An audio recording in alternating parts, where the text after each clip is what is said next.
it's Mr. Brough, and I'm here to talk you through your first intervention task. And the first intervention task that we're going to focus on is an explain question to do with the economic problems in the Weimar Republic between 1919 and 1923.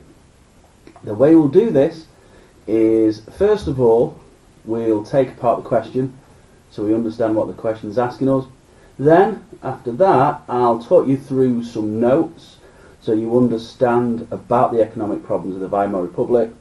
Thirdly, I'll show you a PowerPoint of how we can structure the answer, and then you're on your own really, and if you could get an answer to me within a week, that'd be absolutely brilliant, and I'll mark it for you and I'll give it you back. Alright. Okay, so this is the question that we're going to look at. Explain why there were economic problems in the Weimar Republic between 1919 and 1923. You may use reparations and the French occupation of the Ruhr. You must also use your own knowledge. So what we're going to do is we're going to break that question down a little bit. So we know that the question is an explain question. The focus of the question is economic problems in the Weimar Republic. And the dates are really important, 1919 to 1923. So this is not about the Wall Street crash, and you would not get any credit for mentioning the Wall Street crash. So with an explain question, what you want to try and do, if you can, is link the various factors. And this is a good question to do because the factors are so obviously linked. So the question focuses on the economic problems in the Weimar Republic, 1919 to 1923. And the start of the problems is the reparations bill that France and Britain and the Allies give Germany to pay.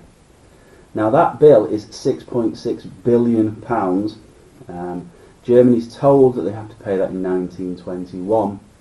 And that bill, the Germans would have to pay back 4 times a year, 4 instalments a year, either in gold or gold-backed currency or goods such as coal. Now, this reparations bill was a significant economic problem for Germany because it was so expensive that if they were giving the Allies this money either in the form of coal or other goods or gold, then the German economy, which was very badly damaged by World War I, it would have no chance of recovering because there would not be enough money to invest in making things and selling things and trade.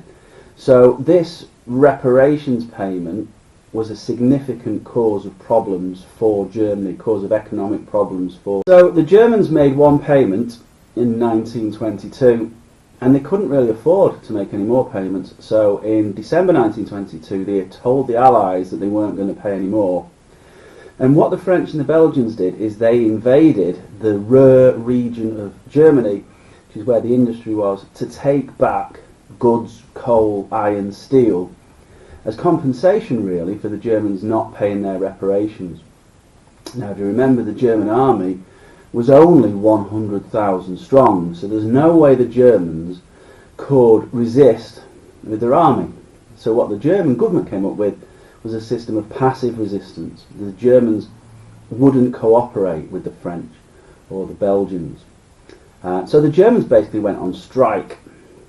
The problem with that, and why this caused economic problems, is because in the Ruhr region of Germany, where most of the industry was based, production fell by 80%. So Germany was only producing 20% of the goods it had previously, and that causes an economic problem because obviously if you're not producing goods, you can't trade those goods, you can't sell those goods to other countries. So the fact that Germany goes on strike, that it refuses to cooperate with the French and the Belgians, that then causes an economic problem of Germany just not producing enough goods to sell to make money. Now, the third problem, the biggest problem that the Weimar Republic faced was hyperinflation. So because the German workers were on strike and because the German workers weren't producing any coal, what the German government did is they printed loads and loads of money, one, to pay the German workers, and 2 to buy coal. Now the problem with that is there was now far too much money in circulation and nowhere near enough goods in circulation. So what happened was the price of those goods increased massively and dramatically, and this was hyperinflation. Now hyperinflation was a huge economic problem because it led to money becoming worthless in Germany. A loaf of bread would cost you 428 billion Deutschmarks. And what happened was the German middle classes, they lost all their savings because their savings wouldn't even buy a match.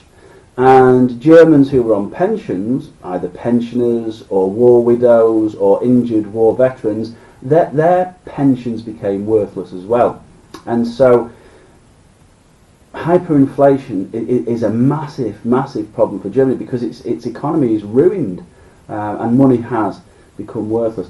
And all of these factors are connected. So the reparations payments of 6.6 billion leads to the invasion of the Ruhr, leads to the campaign of passive resistance, and that in turn leads to the economic problem of hyperinflation. So you would start your first paragraph, you would make the point that the start of Germany's economic problems was being forced to pay the reparations. Some precise evidence: 1921, Germany was forced to pay 6.6 billion pounds in reparations to be paid 4 times a year through either gold or industrial goods such as coal or gold-backed currency. So you've provided some evidence, but then you've got to explain why this is a problem. So this is where your connective comes in. So you'd use a connective like this: led to, or as a result. So as a result, Germany did not have enough money to rebuild its own industry and to start trading again. The German economy was severely weakened by reparations payments, and Germany couldn't rebuild its wealth. So you've explained why this is an economic problem, and then you can link. Now it's such an obvious link to the next factor that will do that. So we would say that the reparations payments were far too expensive for Germany to pay. They paid one, they stopped paying after the payment of the first, and then this leads to a second economic problem. So then the second problem that you're going to talk about will be the French and the Belgian occupation of the Ruhr, the German decision to go on strike, passive resistance, because that's the only way you could fight back, and the economic problems that this leads to. As a result of passive resistance, the economic production in the Ruhr falls by 80%. Germany's only producing 20% of what it normally would, so it hasn't got goods to sell, so it's not going to have any money, which is a serious economic problem. And then the invasion of the Ruhr and the German tactic of passive resistance, that links very clearly into your third factor, which will be the biggest economic problem, which was hyperinflation. And then your third factor would obviously be hyperinflation, which was the biggest economic problem, because the German government printed money to pay its workers and to buy coal. You had way too much money in circulation, and then there were far too few goods because of passive resistance, so you had too much money chasing too few goods, which tends to lead to the economic problem of hyperinflation.